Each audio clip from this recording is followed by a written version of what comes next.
요즘 이런 얘기 들어봤어? 쓰레기 봉투가 없다. 편의점 갔는데 품절이다. 마트에서도 못 구한다. 이게 그냥 물건 하나 부족한 수준이 아니라 사람들이 봉투 전쟁이라고 부를 정도로 꽤 심각해졌거든. 물론 정부에서는 몇 개월치 여분이 남아있고 쓰레기 봉투가 부족할 경우 차선책을 마련한다고 했어. 근데 여기서 한 가지 질문해보자. 왜 하필 쓰레기 봉투일까? 오늘은 이 얘기부터 시작해서 우리가 매일 쓰는 되게 사소한 물건 하나가 어떻게 한국 경제 전체랑 연결되는지 편하게 한번 풀어볼게. 일단 우리가 당연하게 쓰는 쓰레기 봉투 있잖아. 그거 그냥 비닐처럼 보이지만 사실은 플라스틱이야. 영어로 비닐봉투를 플라스틱백이라고 하잖아. 그리고 이 플라스틱은 어디서 나오냐? 석유에서 나와. 좀 더 정확하게 말하면 석유를 정제해서 나오는 나프타라는 걸로 플라스틱을 만드는 거야.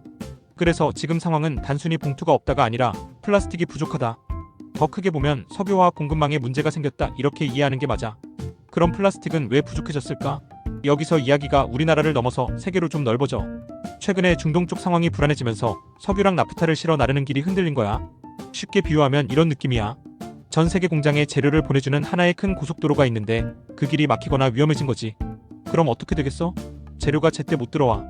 우리 최근에 뉴스에서 많이 나오는 이야기잖아. 중동 전쟁으로 인해 유가가 오르고 경제에 악영향을 준다고.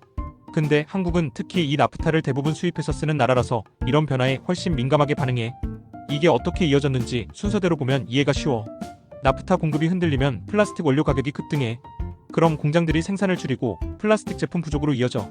그러면 사람들이 미리 사기 시작하고 결국 쓰레기 봉투 풍기가 생기는 거지.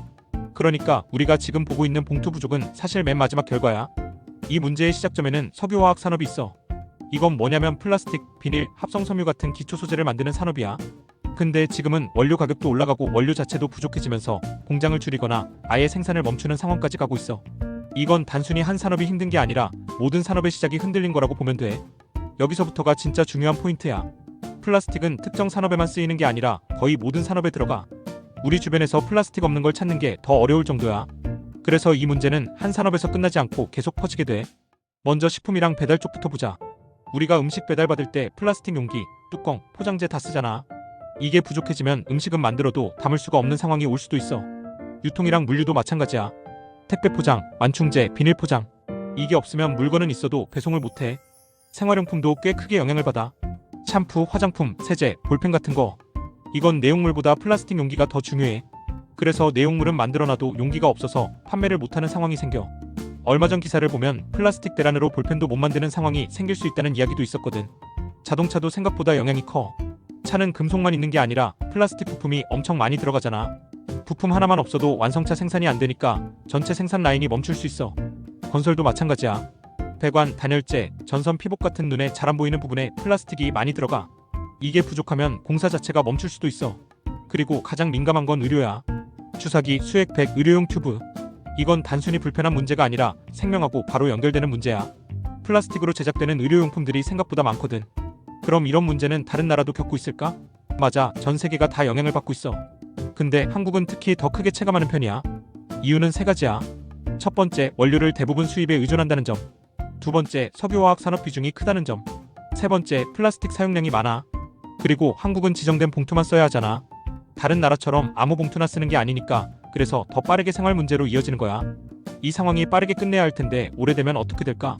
그러면 경제는 순서대로 영향을 받아. 가장 먼저는 중소 플라스틱 업체들이 흔들리고 그 다음은 배달, 유통, 생활용품처럼 우리가 바로 느끼는 영역이 흔들려.